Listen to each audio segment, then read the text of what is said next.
Jika pemakzulan ini benar-benar dijalankan dan dipaksakan, ini bukankah ini menunjukkan suatu inkonsistensi prinsip dalam menyuarakan keadilan konstitusional? Kalau itu tidak ada tetapi tetap dipaksakan, MPR tetap bersidang dan melakukan pemaksulan, itu jelas saja pelanggaran konstitusi. Ini lebih mencerminkan tentang pergulatan elit politika atau benar-benar mewakili aspirasi rakyat Indonesia? Pak Dokter, ini belakangan ini udah muncul lagi isu pemakzulan wakil presiden kita, Gibran Rakebuming Raka.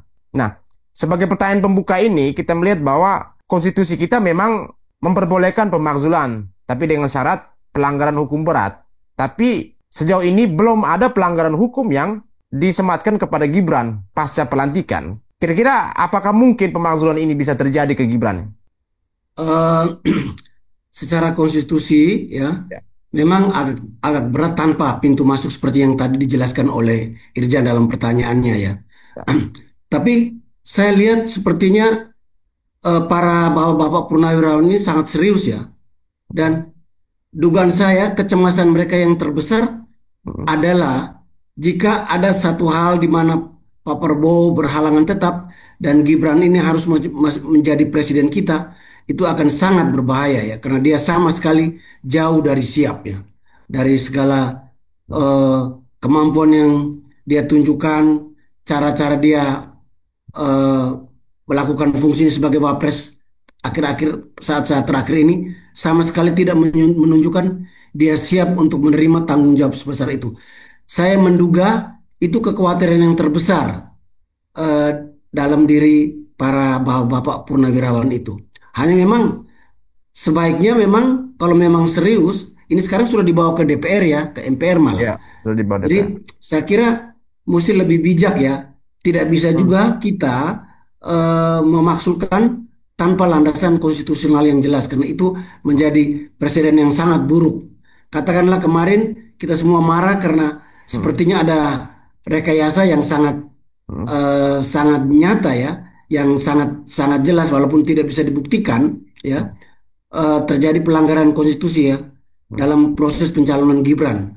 Tapi Ya. jangan juga kita pemaksulan ini dilakukan dengan sekali lagi melanggar konstitusi. Itu saja harapan saya ya. Ya. Tapi banyak sekali pintu masuk, Hmm. banyak sekali teman-teman para ahli ya. Saya Ya. kira eh, di podcastnya Bung Refli, Hmm. pernyataan Pak Jimli Asidiki sebagai mantan Ketua MK juga Hmm. sudah beberapa kali Hmm. menunjukkan bahwa ada beberapa pintu masuk, tetapi itu mesti digarap dulu supaya terbuka peluang bahwa itu memang bisa dijadikan alasan pintu masuk untuk melakukan impeachment ya. Nah, kalau melihat dari para pendukung pemakzulan tersebut, ya mereka lebih melihat pada aspek pelanggaran etika politik. Tapi dalam Undang-Undang Dasar 1945 itu hanya mengatur pemakzulan untuk hukum berat. Kalau dilihat ini, apakah ini hanya sebuah gerakan politik atau lebih daripada sebuah kedar untuk daripada konstitusional, loh, Pak Dokter? Saya lihat ini mereka serius ya, bahwa Bapak itu ya. Mereka sudah keluarkan statement awal dengan 8 poin dan pemaksulan ini kan poin terakhir tuh ya. Hmm. Eh, kita kan pernah juga keluarkan potes kita ya. Saya Ya. sempat waktu itu di situ mengatakan bahwa itu sebenarnya sudah post factum ya. Karena Hmm. memang seluruh proses sudah terjadi, Hmm. sudah berakhir ya. Hmm. Tetapi terkejut juga saya, mereka sangat serius sampai mengirimkan surat ke DPR dan MPR. Berarti Hmm. memang mereka ingin supaya Gibran dimaksulkan ya. Hmm. Saya yakin bahwa mereka punya alasan dan saya tadi menduga salah satu alasan yang kuat itu yang tadi saya katakan. Hmm. Tapi tetap saja harus ada pintu masuk yang membuat proses itu menjadi konstitusional ya. Banyaklah mungkin diambil dari kasus Fufu Fafa, kasus korupsi yang selama ini banyak sekali beredar berita-berita yang tidak pernah naik ke meja pengadilan ya di masa Pak Jokowi menjadi presiden. Sekarang Ya. bisa saja itu diproses lagi ya. Begitu juga kasus ijazahnya. Hmm. Saya kira itu bisa lewat seperti yang kita pernah usulkan, Hmm. DPR memanggil dulu KPU ya untuk Hmm. mengecek dokumen apa yang diserahkan, lalu dilacak apakah itu benar nggak ya.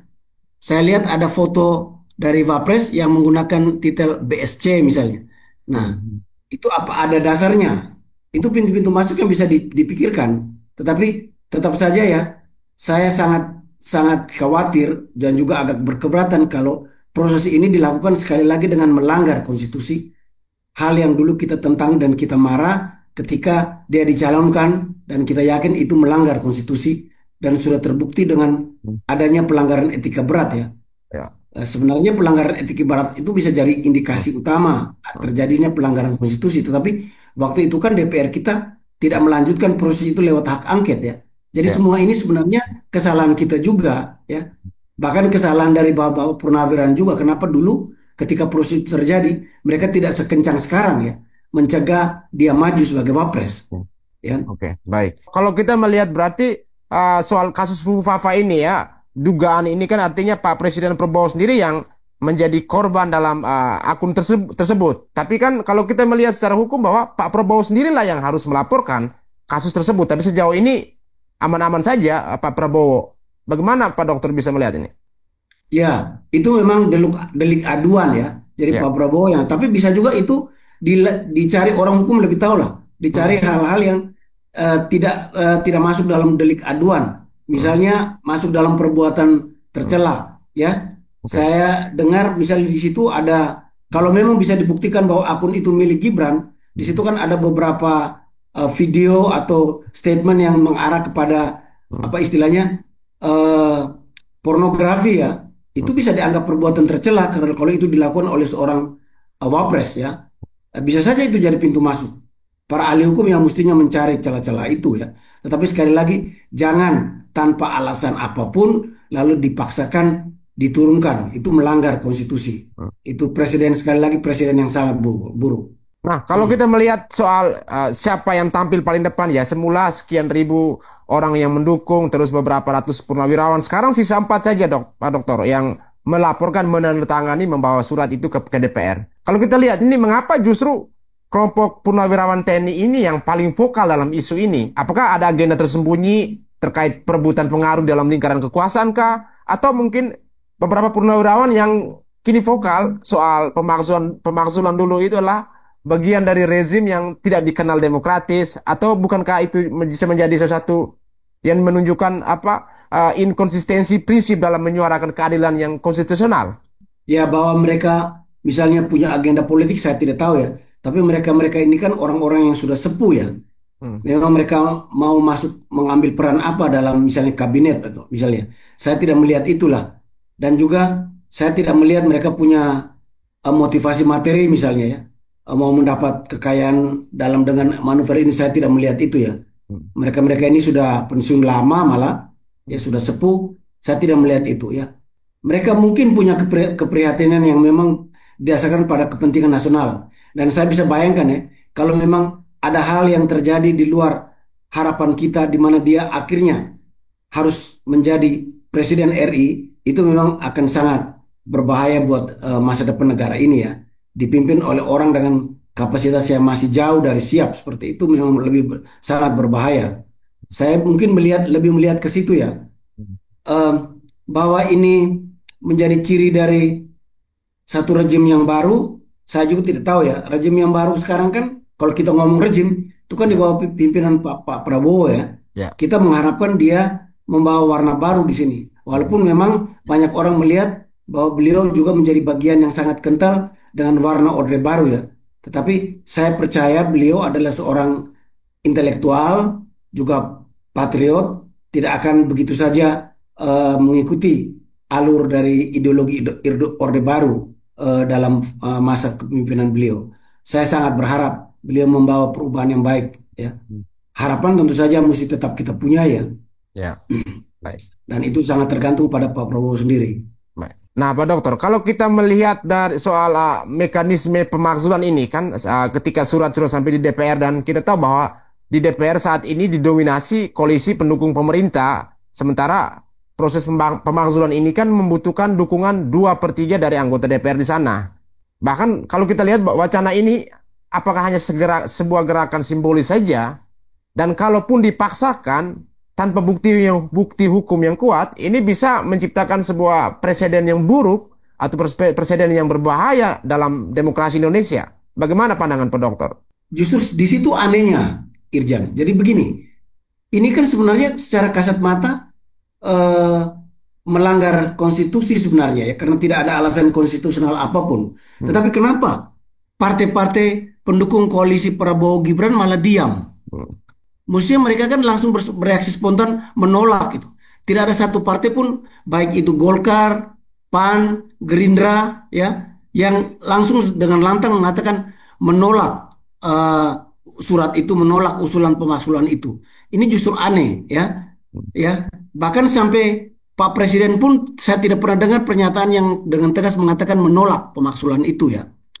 Malah statement yang keluar ketika dulu pernyataan itu awal-awal muncul mengatakan beliau bisa memahami aspirasi dari para purnawirawan, tetapi beliau terbatas pada eh, apa istilahnya lingkar otoritas dia di dalam konteks trias politika ya. Dia sebagai pimpinan eksekutif tentu saja tidak punya ruang otoritas untuk melakukan pemaksulan, proses pemaksulan itu ada di ruang legislatif kan.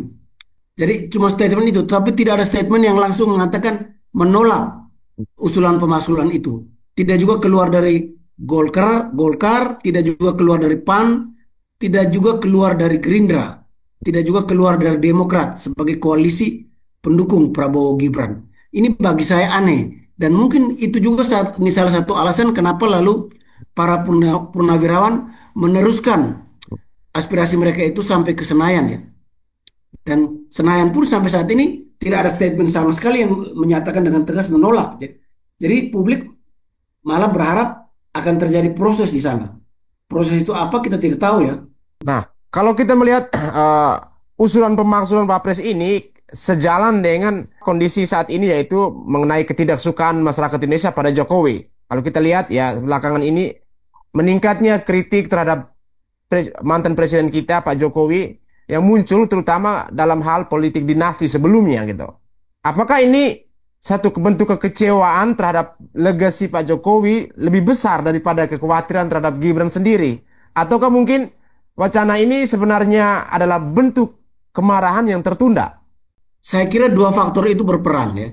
Jadi kekecewaan pada Pak Jokowi berperan ya, karena tentu saja banyak sekali orang ya, purnawirawan, para intelektual, para budayawan yang kecewa pada Pak Jokowi ketika dia tidak konsisten dan tetap mendorong menyetujui Gibran maju sebagai wapres ya.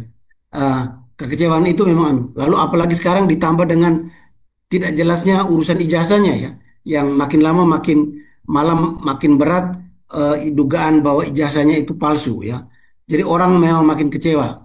Ditambah lagi dengan banyak sekali berita tentang penguasaan aset-aset yang dilakukan oleh keluarganya ya, anak maupun mantunya ya, dia sendiri yang sampai sekarang belum pernah satu pun terbukti di pengadilan, tetapi Ya. berita itu sangat beredar luas ya. Jadi kekecewaan, kemarahan pada Pak Jokowi ini de facto memang ada.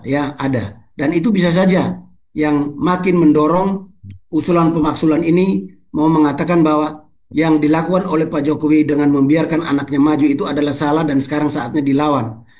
Walaupun tentu saja seperti yang tadi kita katakan, saya tidak setuju kalau kesalahan yang lama itu dilawan dengan melakukan kesalahan yang sama lagi dengan melanggar konstitusi ya. Tetapi dua faktor itu ya, kemarahan pada Pak Jokowi dan faktor incapability dari Gibran sendiri itu bisa jadi pemicu dari seluruh proses yang terjadi saat ini. Nah, kalau soal 9 tahun pertama semua orang berharap banget ya, pada Pak Jokowi ya. Banyak sekali pujian. Saya juga termasuk beberapa kali menurunkan berbagai tulisan di media online ya, ya. yang mendukung kebijakan-kebijakan beliau, bahkan membela beliau kalau dikritik secara tidak fair ya oleh beberapa pengkritiknya waktu itu. Tetapi semua itu menjadi berubah setelah kita mendapatkan kenyataan terjadi pelanggaran konstitusi dan juga fakta-fakta lain yang lebih mengacu pada kebohongan-kebohongan dan eh, manuver-manuver yang menunjukkan ketamakan ya. Dan itu memang menimbulkan kekecewaan besar sekali saat ini ya. Makanya ini sebaiknya Pak Jokowi sendiri bijak melihat ini, tren ini ya, eh, Hmm. gejala ini sehingga bisa melakukan langkah-langkah yang lebih bijak supaya ini tidak bermuara pada hal-hal yang lebih eh, memberatkan dirinya dan keluarganya ya. Manuver ke Gibran ini bisa juga adalah salah satu bagian dari hal itu ya.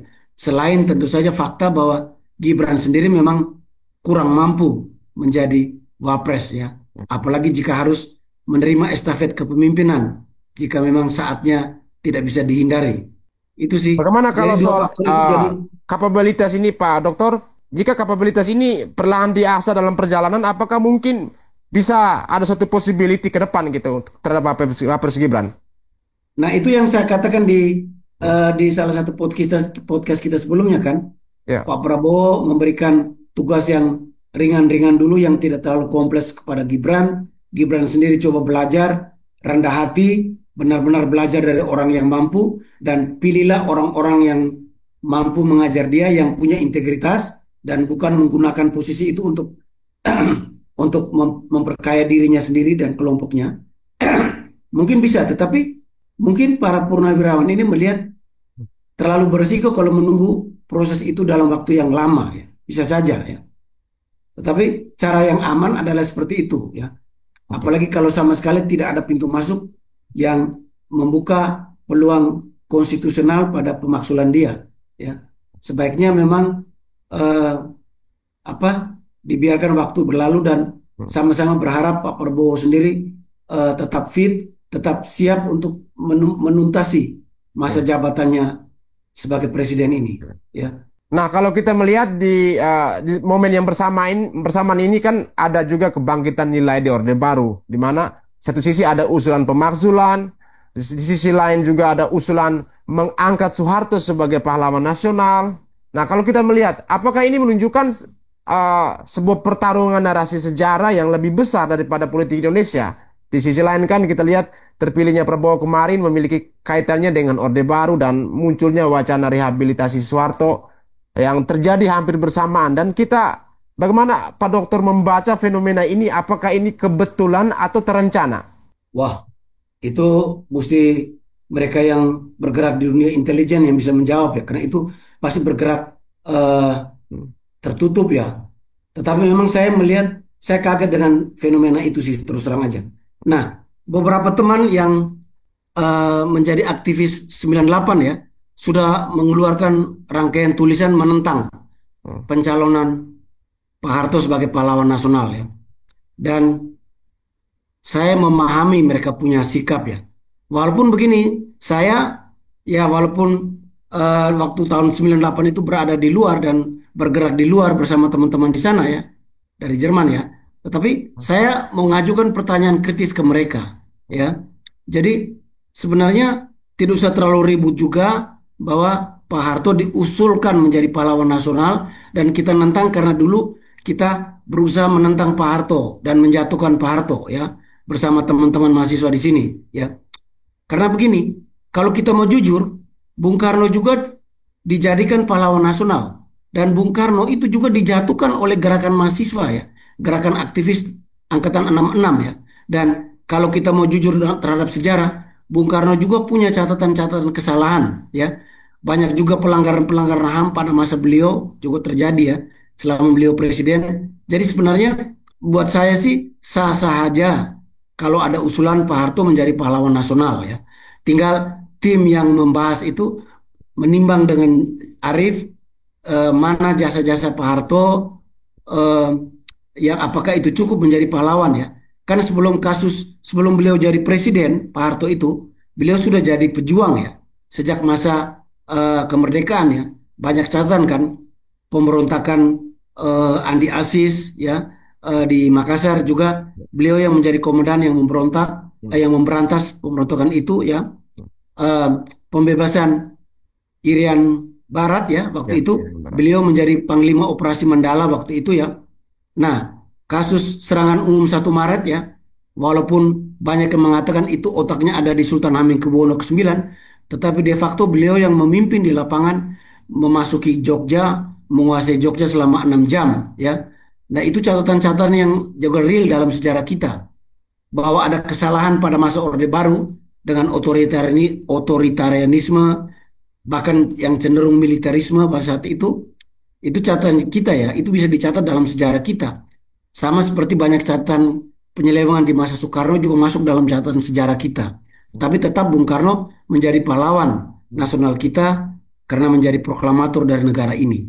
Saya harapkan itu bijak. Tetapi justru yang membuat saya kaget dan menentang keras adalah munculnya video yang menunjukkan bahwa ada rencana penulisan sejarah bangsa ulang di mana peristiwa reformasi 98 mau dihilangkan dari penulisan sejarah itu, Sejarah.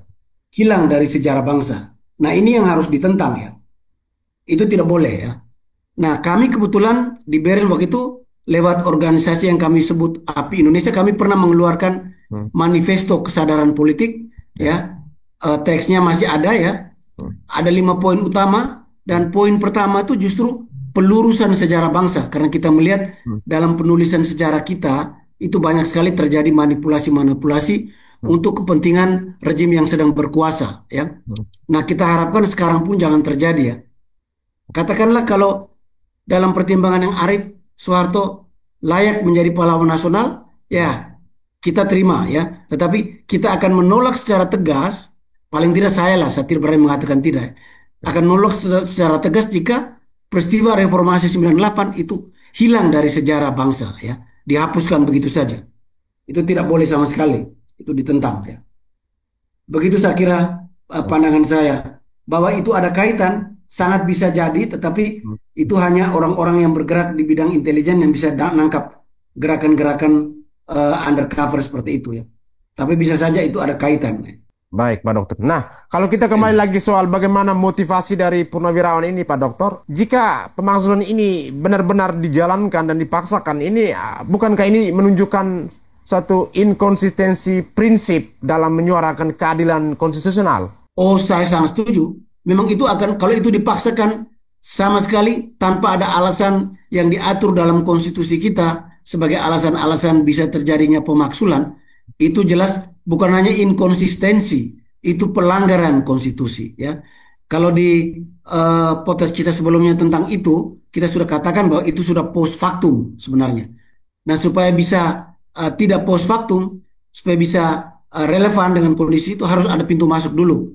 Jadi manuvernya harus harus cari Hmm. entry point dulu yang menunjukkan bahwa ada pelanggaran konstitusi, ada eh, pelanggaran apa istilahnya perbuatan tercela dan sebagainya ya. Ada Hmm. korupsi ya kan itu diatur ada 6 alasan itu di dalam konstitusi kita ya. Jadi Eh, kalau itu tidak ada tetapi tetap dipaksakan, MPR tetap bersidang dan melakukan pemaksulan, hmm. itu jelas saja pelanggaran konstitusi. Ya. Nah, kalau dilihat sebagai kalau memang itu dikatakan sebagai inkonsistensi dan sebuah pelanggaran konstitusi, nah berarti kita bisa melihat apakah ada kepentingan strategis yang diperjuangkan oleh kelompok purnawirawan ini di balik gerakan pemakzulan ini, Pak Dokter? Saya melihat kekhawatiran strategis yang mungkin ada kaitan dengan rencana strategis adalah apa yang tadi saya sudah katakan. Cuma itu yang agak logis ya.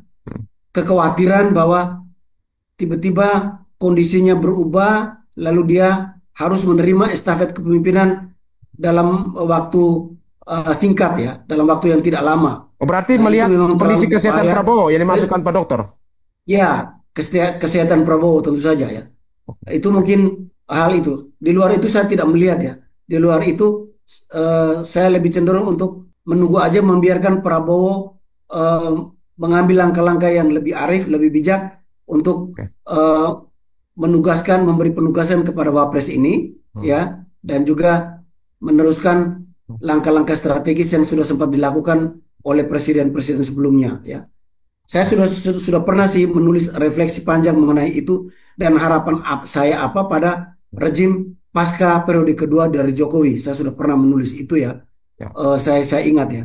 Tapi saya tidak tahu apakah sekarang itu juga menjadi agenda dari Pak Prabowo ya. Saya hanya khawatir eh, salah satu jasa dari Pak Harto misalnya ya kalau kita mau Ya. ngomong ya pada Ya. masa beliau jadi presiden ada beliau mulai menggunakan apa yang disebut dengan kekuatan teknokrat atau teknokrasi di dalam pemerintahannya. Banyak para profesional yang masuk yang menjadi penentu kebijakan-kebijakan pembangunan yang dilakukan pada masa Pak Harto. Pak Harto juga yang merintis adanya pelita repelita secara rapi ya, setelah Ya, rapi adanya GBHN ya. Itu juga ya, hal-hal yang positif ya. Nah, sekarang ini saya justru khawatir teknokratisme itu hilang ya pada masa ini ya. Saya lihat rekrutmen politik di dalam kabinet itu banyak yang orang-orang yang mungkin justru tidak punya kemampuan teknokratis yang baik ya. Jadi benar-benar hanya karena alasan-alasan politis yang bisa juga ada pengaruh dari rejim sebelumnya, saya tidak tahu ya. Ini kekhawatiran ya. Kalau mau lihat strategis, mestinya ini juga mesti dilihat sebagai sesuatu alasan strategis yang harus ya, dilakukan improvement, perbaikan ya. ya. Gitu sih. Tetapi Baik. alasan strategis terhadap pemakzulan itu saya Hmm, hanya melihat pada kekhawatiran hmm. tiba-tiba Wapres ini harus menerima estafet sebagai presiden karena misalnya masalah kesehatannya Pak Prabowo. Kita semua berharap itu tidak terjadi, tetapi para purnawirawan ini mungkin berpikir secara antisipatif ya, risk based thinking mungkin dia. Nah, ini memang resiko Baik. besar jika memang tiba-tiba dia harus menjadi presiden, itu memang resiko besar ya. Baik. Terakhir ini Pak Dokter, kalau kita telusuri dari perjalanan wacana pemakzulan ini, apakah ini wacana pemakzulan ini lebih mencerminkan tentang pergulatan elit politika atau benar-benar mewakili aspirasi rakyat Indonesia? Ini saya cenderung lebih pada pemikiran strategis atau di atas di tataran elit ya. Elit politik. Rakyat kemungkinan tidak terlalu melihat ini ya. Rakyat mungkin melihat ya baik-baik saja ini Gibran sebagai wapres ya. Nah, misalnya begini ya, Gibran misalnya dia pernah mengunjungi sekolah membagi skincare. Saya waktu itu langsung bereaksi mengirim WA kepada salah satu tim nya pendukungnya Gibran ya.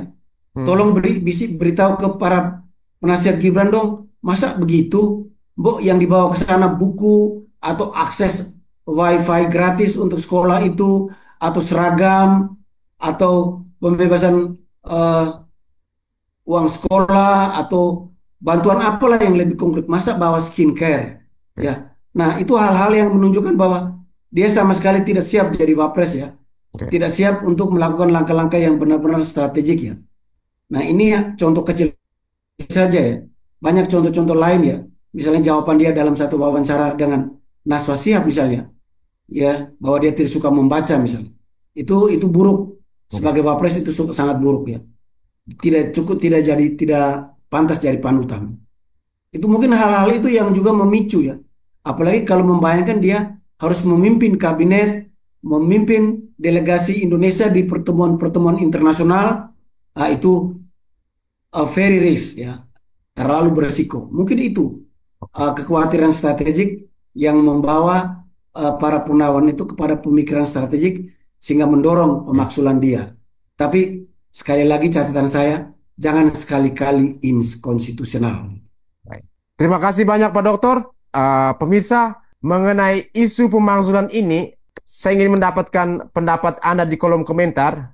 Mengapa Forum Purnawirawan yang begitu vokal dengan usulan pemakzulan ini? Apakah ada kepentingan di balik usulan ini di dalam lingkaran kekuasaan, ataukah ini hanya berada dalam lingkaran elit politik, atau benar-benar mewakili aspirasi, aspirasi rakyat Indonesia?